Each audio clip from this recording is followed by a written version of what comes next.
السلام علیکم ورحمۃ اللہ وبرکاتہ۔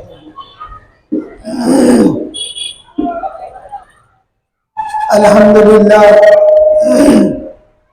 الحمد للہ رب العالمین،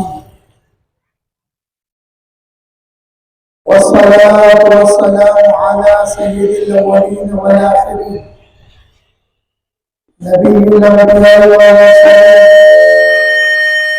وعلى آله وأصحابه ومن تبعهم بإحسان إلى يوم الدين. أما بعد، فأعوذ بالله من الشيطان الرجيم. بسم الله الرحمن الرحيم. قل لا أسألكم عليه أجرا إلا المودة في القربى، ومن يقترف حسنة نزد له فيها حسنا. صدق الله العظيم. وصدق رسوله النبي الأمين الكريم، ونحن على ذلك لمن الشاهدين والشاكرين. قال رسول الله صلى الله عليه وسلم: إني تارك فيكم الثقلين، كتاب الله وذكرة أهل بيتي، ما إن تمسكتم به لم تضلوا بعدي، أو كما قال عليه الصلاة والسلام. شاہ است حسین بادشاہ است حسین، دین است حسین دی پناہ است حسین، سردار ناداب دست در دست یزید، حقاق بنائے لا الہ است حسین. دی آشنا کو کرتے ہیں مدحت حسین کی، دی آشنا تو کرتے ہیں مدحت حسین کی، محروم دی نہ سمجھے گا عظمت حسین کی. شان حسین کوئی گھٹائے گا کس طرح، ہے آج بھی دلوں پہ حکومت حسین.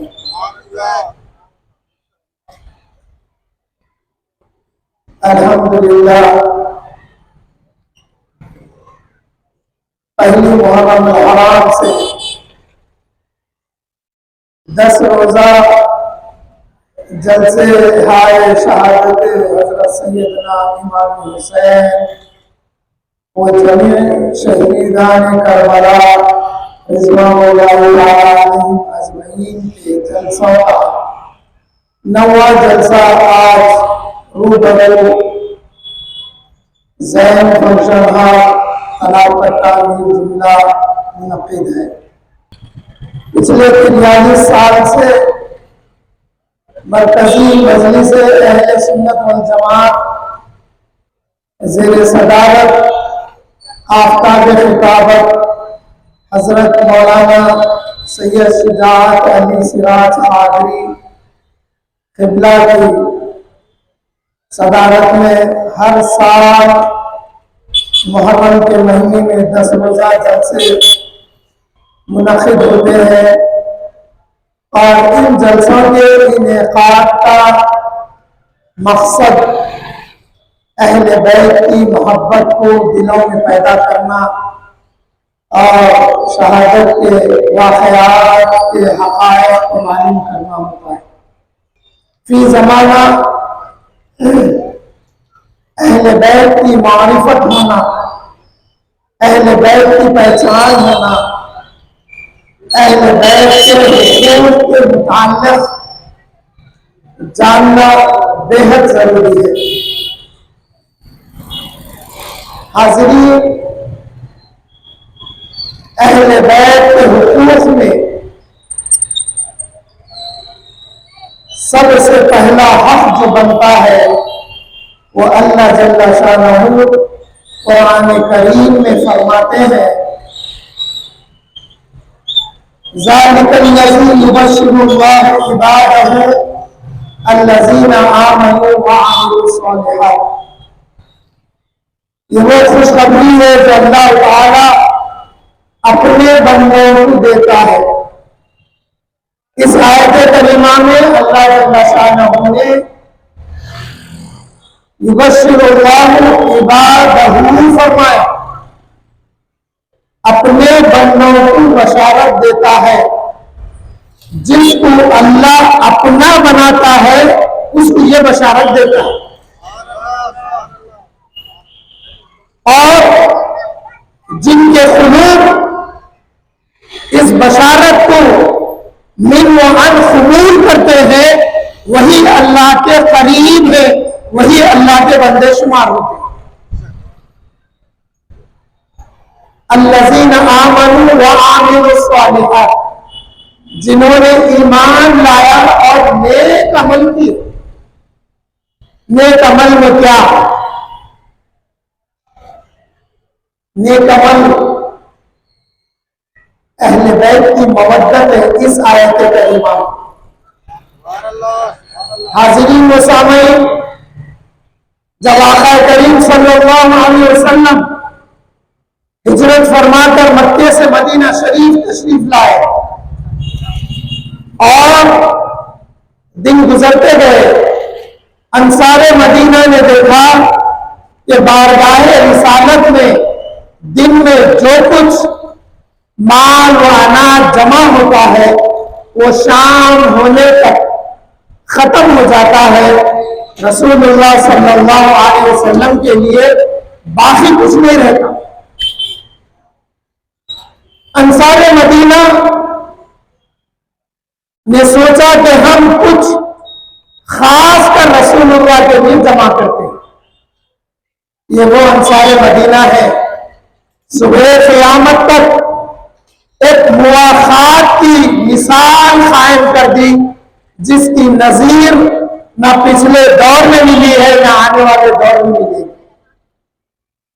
وہ انصار ہے جب آقا کریم نے فرمایا کہ اے فلاں مہاجر، میں آپ کو فلاں انصار کا دوست بنا دیتا ہوں، بھائی بنا دیتا ہوں، اخوت پیدا کر دیا آقا کریم نے۔ تو وہ جو انصار تھے، جب ایک مہاجر بھائی کو اپنا بھائی سمجھا، جب مہاجر صحابی کو اپنا بھائی جب رسول اللہ نے بنایا ہے تو ان کا یہ عالم تھا، وہ کہنے لگے اے میرے مہاجر بھائی، میرے اتنے باغ ہیں، آج سے آدھے باغ آپ کے، آدھے باغ میرے، میرے اتنے کھجور کے جھاڑ ہیں جن میں آدھے آپ کے ہیں آدھے میرے ہیں۔ یہ انتہا تھی محبت کو، بھائی چارگی کو نبھانے کی، کیونکہ رسول اللہ نے بھائی بنا دیا۔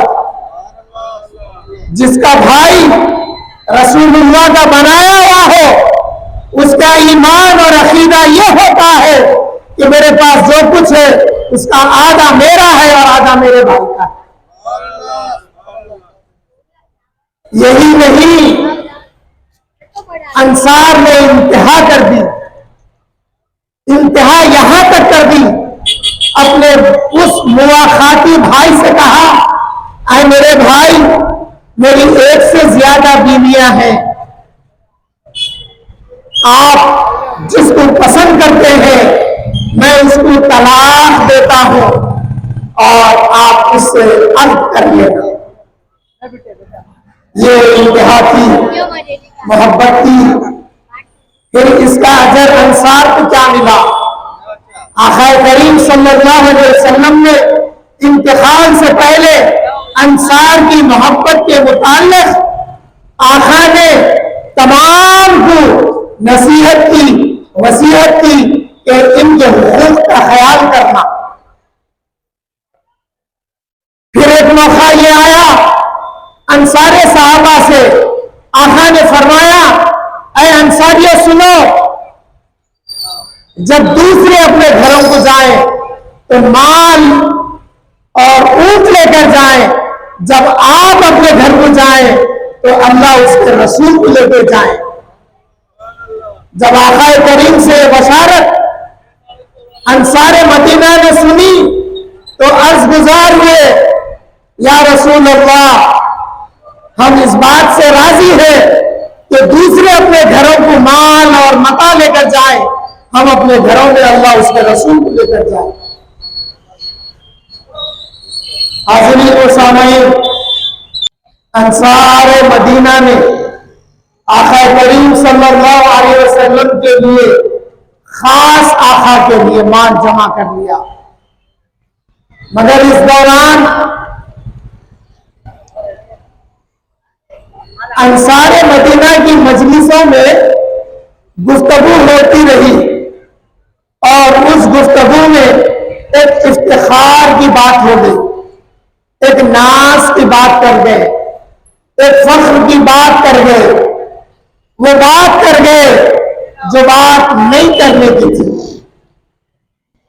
ایک بات ایسی ہی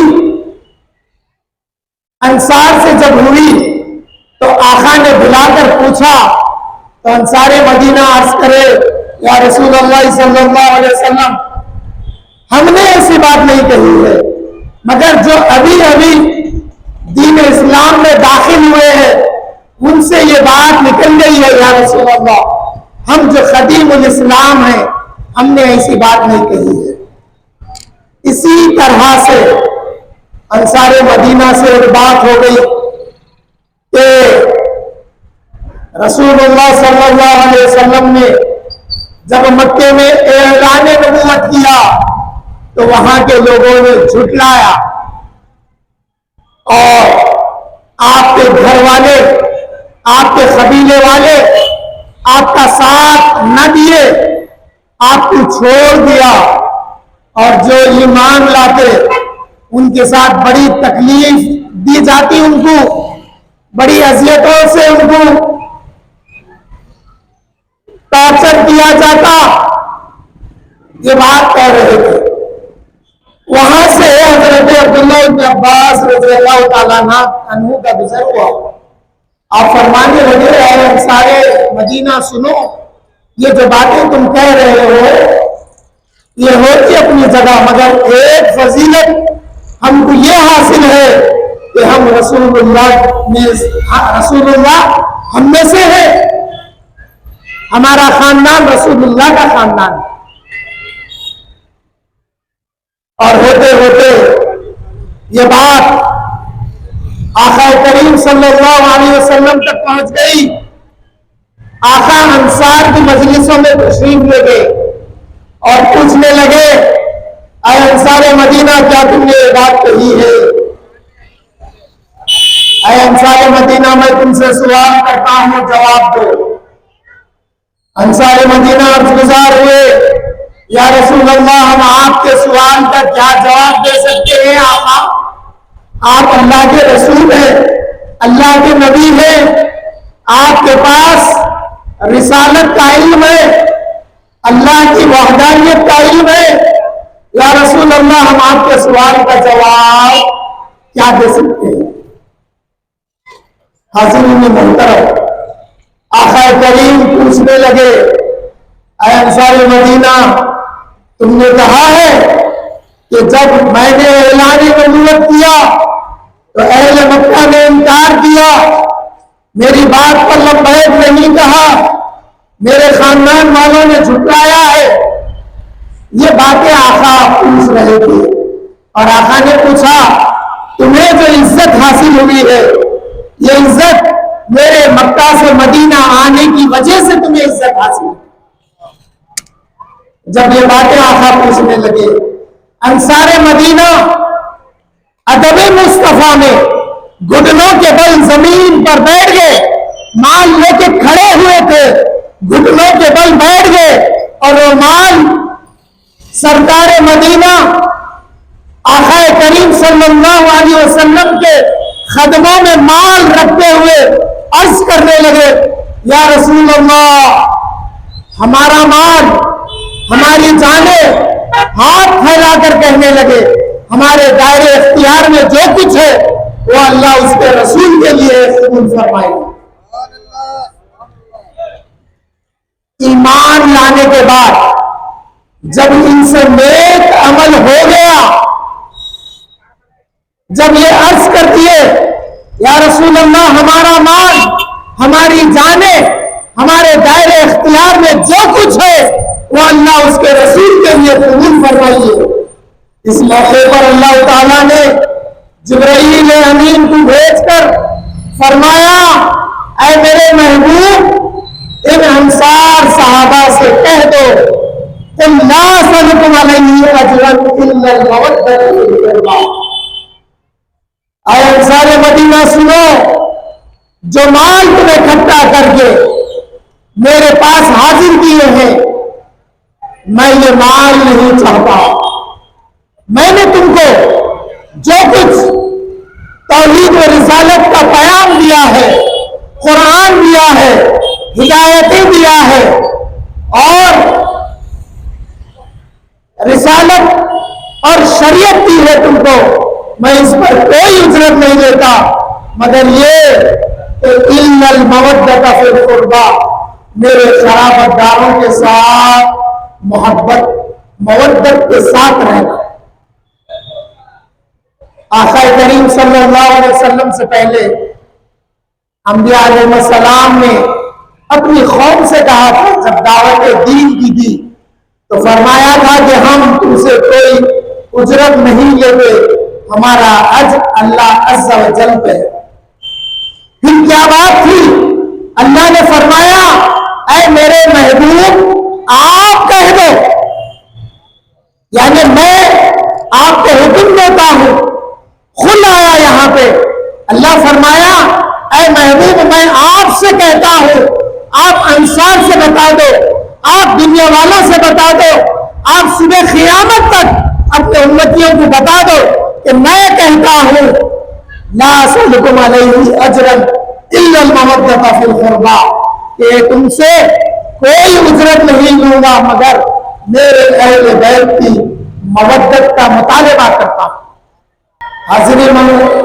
حاضرین مجلس، جب آقا کریم صلی اللہ علیہ وسلم مکے میں اعلان نبوت فرمائے تھے تو کفار مکہ، سرداران مکہ حضرت ابو طالب کے پاس آئے، آ کر کہنے لگے اے سردار، اے ہمارے سردار، اے حضرت ابو طالب، آپ کے بھتیجے محمد صلی اللہ علیہ وسلم جس دین کی دعوت دے رہے ہیں، یہ دین دن بدن مکے میں پھیلتا جا رہا ہے، ہمیں تشویش ہو گئی ہے، آپ اپنے بھتیجے کو روکیں اس کام سے، اگر وہ بادشاہ چاہتا ہے تو ہم اپنا بادشاہ قبول کرتے ہیں، اگر وہ سردار ہونا چاہتے ہیں تو ہم انہیں اپنا سردار قبول کرتے ہیں۔ اے حضرت ابو طالب اپنے بھتیجے کو دین کی تبلیغ سے روکے۔ حضرت ابو طالب نے آقا کریم صلی اللہ علیہ وسلم کو مشورہ کیا، عرض گزار لے آئے میرے بھتیجے، میرے پاس سارا مکہ آ گیا تھا، مکے کے سردار آ گئے، کافر آ گئے، رؤساء آ گئے، اور تمہارے تبلیغ دین سے یہ پریشان ہے، یہ کہتے ہیں کہ اگر آپ بادشاہ ہونا چاہتے ہیں تو اپنا بادشاہ قبول کرتے ہیں، سردار ہونا چاہتے ہیں تو سردار قبول کرتے ہیں۔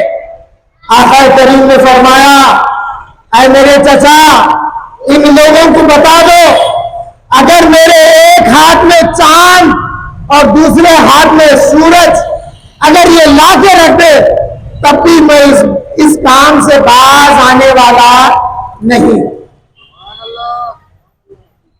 یہ معلوم کیا تھا مدینے میں جو انصار لائے تھے؟ آقا تو مکے میں سورج اور چاند ملا کے رکھ دیا جاتا تو آقا فرمائے تھے کہ میں اس دین کے پھیلانے سے باز نہیں آؤں گا۔ جب اللہ کا حکم آ گیا الا المودۃ فی القربى، کیوں؟ جتنے پچھلے انبیاء تھے وہ جس دین کی دعوت دے رہے تھے، جس اللہ کی وحدانیت کی دعوت دے رہے تھے، جس خدائے وحدہ لا شریک کی طرف وہ انبیاء علیہ السلام بلا رہے تھے اس دین کے بگاڑ پیدا کرنے کے لیے. یزید جب کربلا میں آئے گا تو رسول اللہ کا یہ خانوادہ، رسول اللہ کے یہ اہل بیت، رسول اللہ کی یہ آل اس دین کو بچانے کے لیے کربلا میں اپنی قربانی دے گی. اس لیے اللہ نے فرمایا اے محبوب آپ کہہ دو کہ میری اہل بیت کے ساتھ مودت کرنا، میری اہل بیت کے ساتھ وفاداری نبھانا، میری اہل بیت کا ساتھ دینا. اگر رسول اللہ صلی اللہ علیہ وسلم اپنے سے فرماتے ان المودۃ فی القربى تو آج کی دنیا کہتی کہ رسول نے دین کے معاوضے میں اپنی اہل بیت کی مودت مانگی ہے. یہ کہنا رسول کا نہیں ہے. کان کھول کے سنو، قرآن کو پڑھو. اللہ فرماتا ہے اے محبوب یہ جو لائے ہیں اس کو آپ کہہ دیجئے کہ یہ میں نہیں چاہتا مگر اللہ چاہتا ہے کہ میرے آل کے ساتھ مودت سے رہنا. تو حاضرین محترم، پھر محبت کیا ہے، مودت کیا ہے؟ ایک مثال پانی کے جانور کی ہے. پانی میں مینڈک بھی ہے، پانی میں مچھلی بھی ہے. مینڈک کو پانی سے بھی محبت ہے، پانی میں زندہ ہے. وہ مینڈک کو جب پانی سے باہر نکال دیا جاتا تو زمین پر وہ زندہ رہتا ہے. اس کو پانی سے بھی محبت ہے، زمین سے بھی محبت ہے. گرما کا موسم آتا، پانی سوکھ جاتا تو مینڈک زمین کے اندر چلا جاتا. اللہ نے اس کی سانس، اس کی غذا زمین کے اندر رکھی ہے. زمین کا رنگ جیسا ہوتا ہے، میرا اپنا پریکٹیکل مشاہدہ ہے، میں نے اپنی آنکھوں سے یہ بات دیکھا ہے. زمین کا رنگ جیسا ہوتا مینڈک وہ رنگ اختیار کر لیتا. پانی سے اس کو محبت ہے. زمین میں بھی زندگی ہے اور پانی میں بھی زندگی ہے. مگر مچھلی کی مثال، مچھلی پانی سے مچھلی کو مودت ہے، پانی میں زندہ ہے، پانی سے نکالو مر جاتا. یہ امت کا حال یہی حال تھا مگر کچھ بدعقیدگی کے عناصر امت کے گھس کر اس عقیدے میں وائرس پیدا کر دیے ہیں، جس کی وجہ سے آج سوال ہوتا ہے شہادت تو گزر گئی، پھر یہ شہادت کے چرچے کیوں، یہ شہادت کے جلسے کیوں، یہ غم حسین کا ذکر کیوں، یہ شہادت کا تذکرہ کیوں؟ تو آئے لوگوں سنو، یہ اس لیے ضروری ہے کہ رسول اللہ نے فرمایا، اللہ نے حکم دیا ہے کہ میری اہل بیت کے ساتھ وفاداری کرنا. بے شک ہم کربلا میں نہیں تھے، اللہ بہتر جانتا، رسول بہتر جانتے کہ اگر ہم اس وقت ہوتے تو نہ جانے کدھر ہوتے. لیکن ہمیں اپنے بزرگوں سے جو نسبت حاصل ہے، ہم کو جو اہل سنت والجماعت کا فیض حاصل ہے، ہم ضرور امام حسین کے ساتھ ہوتے. اس لیے کہ آج انہی کا چرچا ہم کرنے کے لیے زین فنکشن ہال کے سامنے مرکزی مجلس اہل سنت والجماعت کے بینر کے تلے شہادت امام حسین کا ذکر کرنے کے لیے جمع ہو گئے. یہ بھی مودت کا ایک ذریعہ ہے. اے امام علی مقام، آپ کی بارگاہ ہے بے کس و بے پناہ میں اس خراج عقیدت کو قبول فرمائیں. اے امام، ہم سے آپ کے تذکرے ہوتے ہیں، جب تک سانس ہے ہم آپ کے ذکر خیر کرتے رہیں گے، آپ کی شہادتوں کا تذکرہ کرتے رہیں گے. یہی تمنا ہے کہ مرنے دم تک یہ ہمارے زبانوں سے آپ کا ذکر خیر جاری اور ساری رہے. اِلَّا الْمَوَدَّةَ فِي الْقُرْبَى. انصار مدینہ پوچھنے لگے یا رسول اللہ، آپ کے کون خرابتدار ہیں جن کی محبت کو، جن کی مودت کو اللہ نے ہم پر واجب کر دی ہے؟ آقا فرمائے علی و فاطمہ وابناہما، وہ علی ہے، وہ فاطمہ ہیں، وہ دو ان کے شہزادے ہیں، یعنی امام حسن اور امام حسین۔ ان المودۃ فی القربیٰ، پھر اللہ جل شانہ فرمایا وَمَن يَقْتَرِفْ حَسَنَةً، اور جو اس مودت میں اضافہ چاہتا ہے نزد لہو فیہا حسنا، ہم اس کی اس مودت میں حسن خوبی پیدا کر دیتے ہیں۔ حاضرین محترم، اس حسن خوبی کو سمجھنے کا انداز کیا ہے آج کے اس دور میں؟ یہ ہے کہ جلسہ منعقد کرنے والوں نے جلسہ منعقد کر دیا، ٹوپی پہن کے آگے، آتے آتے عطر لگا کے آگے، یہ حسن خوبی ہے اس مودت کی، یہ حسن خوبی ہے۔ لوگوں نے دیکھا کہ ہم ایسا جلسہ تو نہیں کر سکتے، کچھ امام حسین کے نام سے شربت پلا دیتے ہیں، آگے کچھ شربت پلا دیے، یہ بھی اس مودت میں حسن خوبی کا ایک انداز ہے۔ روڈ سے جا رہے تھے، دیکھیں کہ بیٹھ کے سننے کا ٹائم نہیں ہے، تھوڑی دیر رک کر اس واقعے کو سن لیے، دل میں مودت تھی، ٹھہر کر سن لیے، یہ بھی حسن خوبی ہے جس کو اللہ تعالیٰ فرماتے ہیں نزد لہو فیہا حسنا، ہم اس میں حسن خوبی پیدا کر دیتے ہیں۔ حاضرین و سامعین، جو حدیث ثقلین میں نے پڑھی ہے، آج سوال کیا جاتا ہے کہ حدیث ثقلین سنی نہیں پڑھتے، ارے سنیش تو پڑھ رہی نا، یہ الزام ہے اہل سنت والجماعت پہ۔ لوگوں جواب دینے کے لیے تیار رہو۔ یہ جو رافضی ہے، یہ جو شیعان علی، جو کوفے میں مولا علی کو دھوکہ دیے ہیں، امام حسین کو کوفہ میں دھوکہ دیا ہے۔ کوفہ میں کون تھے؟ کوفہ میں شیعان علی تھے، علی کے چاہنے والے تھے، جنہوں نے امام حسین کو کوفہ میں دھوکہ دیا۔ جواب دو۔ حدیث ثقلین میرے پاس پوری سند کے ساتھ موجود ہے۔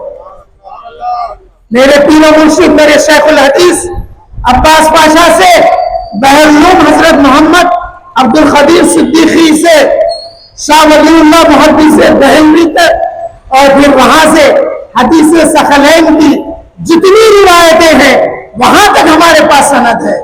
اگر اہل سنت والجماعت حدیث ثقلین بیان نہیں کرتے تو پھر یہ پہنچی کیسے؟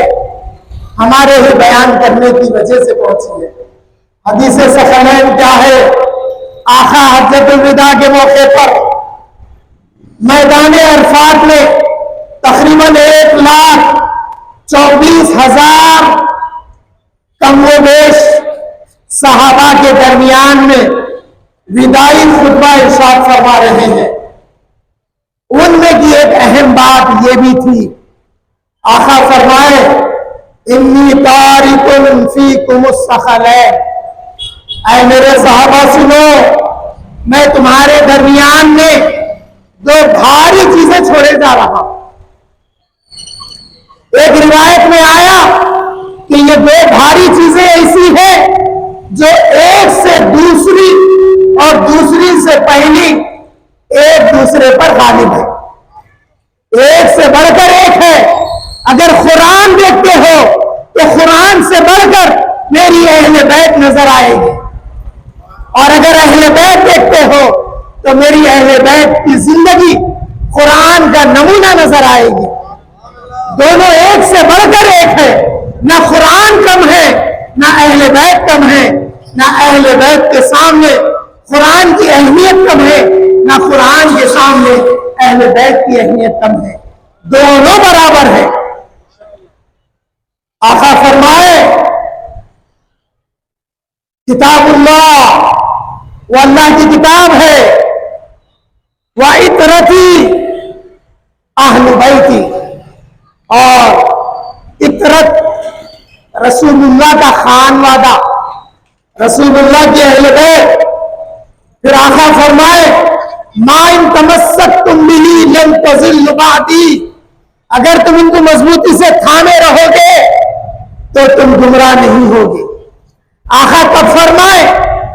آقا دنیا سے پردہ فرمانے سے پہلے فرمایا کہ دیکھو بات سمجھ میں آ گئی ہمارے آقا، جب تک آپ ہمارے درمیان ہیں ہدایت ملے گی تو آپ سے ملے گی، قرآن ملے گا تو آپ سے ملے گا، شریعت ملے گی تو آقا آپ سے ملے گی، خدا کی رحمت ملے گی آقا تو آپ سے ملے گی، اور خدا کے عذاب سے اگر پناہ ملے گی تو یا رسول اللہ آپ کے وجود کی وجہ سے پناہ ملے گی۔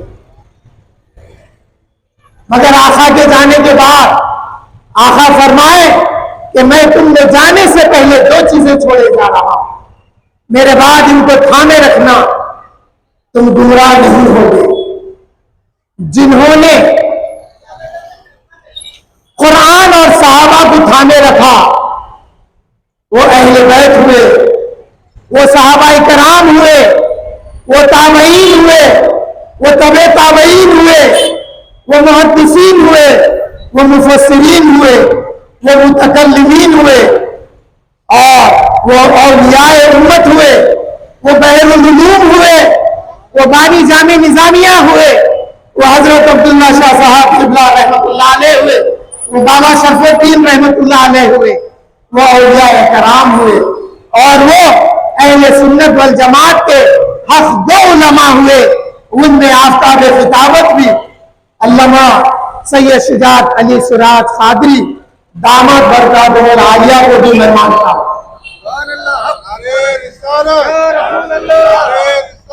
آقا نے فرمایا ان تمسکتم بہ لن تضلوا بعدی، اگر تم انہیں تھامے رکھو گے تو میرے بعد گمراہ نہیں ہوگے۔ یہیں پہ بات کو آقا نے ختم نہیں کیا، آگے آقا فرمائے کہ یہ دونوں کو ایسے جوڑ کر دے رہا ہوں، یہ دونوں کو ایسے جوڑ کر دے رہا ہوں جو ایک دوسرے سے اعلیٰ ہے اور ایک کا شمار دوسرے کے بغیر نہیں اور دوسرے کا شمار پہلے کے بغیر نہیں، یہ دونوں ایسے جڑے رہیں گے یہاں تک کہ ان میں دوری نہیں آئے گی جب تک کہ وہ میرے حوض کوثر پہ نہ آ جائے۔ حاضرین محترم، جنہوں نے آپ کے میرے امام کے ساتھ وفاداری نبھائی وہ مدینے میں بھی ساتھ دیے، وہ مکہ میں بھی ساتھ دیے،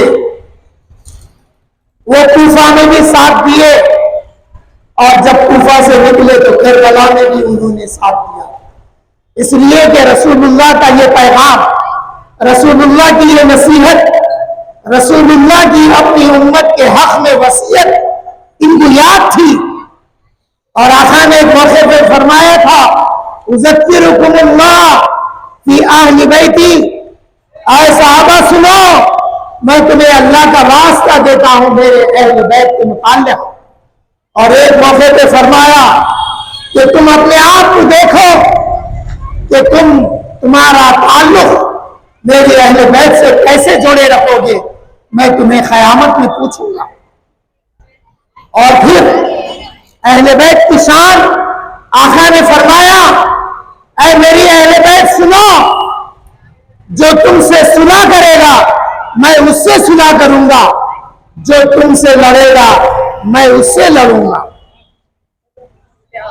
بات کے اختتام کی طرف لاتے ہوئے حاضرین کرام، جنہوں نے آقا کی اہل بیت کے ساتھ وفاداری کی، ان صحابہ کرام میں صحابی رسول حضرت ابو ہریرہ رضی اللہ تعالی عنہ کی مثال، ایک موقع پر امام حسین رضی اللہ عنہ میرے آقا کے دل کا چین امام حسین، سیدہ کائنات کے آنکھوں کی ٹھنڈک امام حسین، مولا علی کے جگر گوشہ امام حسین، صحابہ کے دل پر امام حسین، اہل بیت کی چاہت امام حسین، اور خدا کی رضا امام حسین۔ آپ نے یہ آیت تو ضرور سنی ہوگی، آپ یہ آیت ضرور سنے ہوں گے۔ اللہ فرمایا وَلَسَوْفَ يُعْطِيكَ رَبُّكَ فَتَرْضَىٰ، اے میرے محبوب میں آپ کو اس قدر عطاؤں سے سرفراز کروں گا یہاں تک کہ آپ راضی ہو جائیں گے۔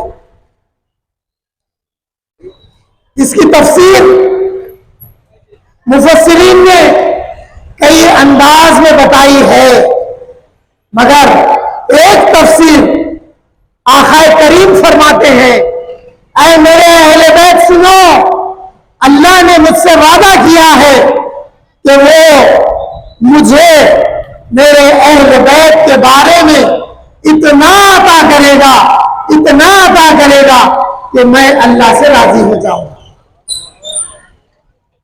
اللہ چاہتا ہے اہل بیت کی عطاؤں سے اپنے مصطفیٰ کو راضی کرے۔ دنیا چاہتی ہے خدا کی رضا، خدا چاہتا ہے رضا مصطفیٰ، اور مصطفیٰ چاہتے ہیں رضا اہل بیت۔ حاضرین محترم، حضرت ابو ہریرہ رضی اللہ تعالیٰ عنہ امام حسین اپنی نعلین پاک پہننا چاہتے ہیں۔ حضرت ابو ہریرہ جھک گئے، اپنا رومال نکالا، آپ کے میرے ایمان کے قدموں کو صاف کرنے لگے اپنے رومال سے۔ یہی نہیں بلکہ نالے پاک کو اٹھا کر پھونک ماری اس میں اور کپڑے سے صاف کر کے پہنانے لگے۔ یہ تھا ادب، صحابہ کا ادب اہل بیت کے ساتھ۔ کیونکہ حضرت ابو ہریرہ دعا کرتے تھے یا اللہ مجھے 60 ہجری آنے تک زندہ نہ رکھ، اے اللہ وہ بات میں کیسے برداشت کروں گا، وہ کان میں کیسے خبر سنوں گا، وہ آنکھوں سے وہ منظر میں کیسے دیکھوں گا۔ آقا کریم نے فرمایا تھا کہ میرے بعد خلافت راشدہ کا سسٹم منہاج نبوت سے جاری اور ساری رہے گا، اس میں بگاڑ پیدا کرنے والے کا نام یزید ہوگا۔ آقا فرمائے تھے 60 ہجری کے اوائل میں میری اہل بیت کی شہادت کر دی جائے گی، میرے حسین کی شہادت کر دی جائے گی۔ یہ بات حضرت ابو ہریرہ کو معلوم تھی، یہ بات امہات المومنین کو معلوم تھی، یہ بات خلفائے راشدین کو معلوم تھی، یہ بات عشرہ مبشرہ کو معلوم تھی، یہ بات تمام صحابہ کو معلوم تھی۔ اسی لیے حضرت ابوبکر فرماتے ہیں میں یہ بات کو پسند کرتا ہوں، میں اپنی اہل و عیال پر خرچ کرنے سے پہلے میں یہ چاہتا ہوں کہ آل رسول پر خرچ کروں۔ حاضرین محترم، آقا کریم صلی اللہ علیہ وسلم نے جس بات کی پیش گوئی فرمائی تھی، ان احادیث اور قرآن کی آیت کو لے کر اگر آپ واقعہ کربلا پڑھیں گے تو آپ کو یقیناً آپ کے لیے یہ ٹرننگ پوائنٹ ہوگا، یہ اینڈ ہوگا کہ امام نے جو وعدے کیے تھے ان وعدوں کو نبھانے کے لیے کربلا تک آ گئے ہیں۔ اور میں نے جو ربائی سلطان الہند خواجہ غریب نواز کی آپ کو سنائی ہے، شاہ حسین بادشاہ حسین، یہ ربائی سلطان الہند نے فرمائی ہے، تفصیل میں نہیں جاتا وقت بچا رہا ہوں۔ اور سلطان الہند کا کیا معاملہ ہے؟ جب اجمیر کا راجہ انا ساگر کا پانی سلطان ہند کے لیے روک دیتا ہے تو آپ اپنے مرید کو ایک کوزہ دے کر فرماتے ہیں جاؤ جا کے انا ساگر سے اس کوزے میں مٹی کے کلیا ہوتے تھے، ہم ایک زمانہ دیکھے ہیں محرم میں مٹی کے کلیا میں شربت پلایا جاتا تھا، مٹی کے کلیا میں گل کا شربت، پانی کا شربت اور دودھ کا شربت مٹی کی پلیا میں پلایا جاتا تھا۔ زمانہ بدل گیا۔ حاضرین محترم، سلطان الہند نے اپنے مرید سے فرمایا جاؤ یہ پلیا لے جاؤ، یہ پوزا لے جاؤ، انا ساگر سے پانی لاؤ۔ جب پوزا ڈبایا گیا تو انا ساگر لبریز تھا، اور جب پوزا نکالا گیا تو اس پوزے میں انا ساگر سما گیا۔ سلطان الہند نے بتا دیا اے میرے نانا حسین پر تنقید کرنے والوں سنو، حسین ابن علی کربلا میں مجبور نہیں تھے، وہ با اختیار تھے، مگر اگر انہوں نے مصائب کربلا کو برداشت کیا ہے تو وہ صبر کی منزلوں کو طے کر رہے تھے۔ اگر وہ نگاہ اٹھاتے آسمان پانی برساتا، اگر نگاہ زمین پر ڈالتے زمین چشمے اگالتی، اور اگر فرات پہ نگاہ کرتے تو فرات امن کر امام حسین کے قدموں میں آ جاتا۔ تو معلوم ہوا امام جو وعدہ کیے تھے اس وعدے کو نبھانے کے لیے کربلا میں نہ صرف اپنی شہادت دے دی، اپنی شہادت کو قبول کر لیا، بلکہ آپ اپنے گھر کے بچوں کو بھی لٹا دیا۔ شہزادے علی اکبر کی بھی قربانی کو قبول کر لیا، شہزادے علی اصغر کی قربانی کو بھی قبول کر لیا۔ آپ نے اپنے خانوادے کو لٹا کر دین کو زندگی عطا کی ہے۔ اس لیے آفتاب خطابت نے کہا دین آشنا تو کرتے ہیں مدحت حسین کی، مرحوم دین نہ سمجھے گا عظمت حسین کی۔ والحمدللہ رب العالمین۔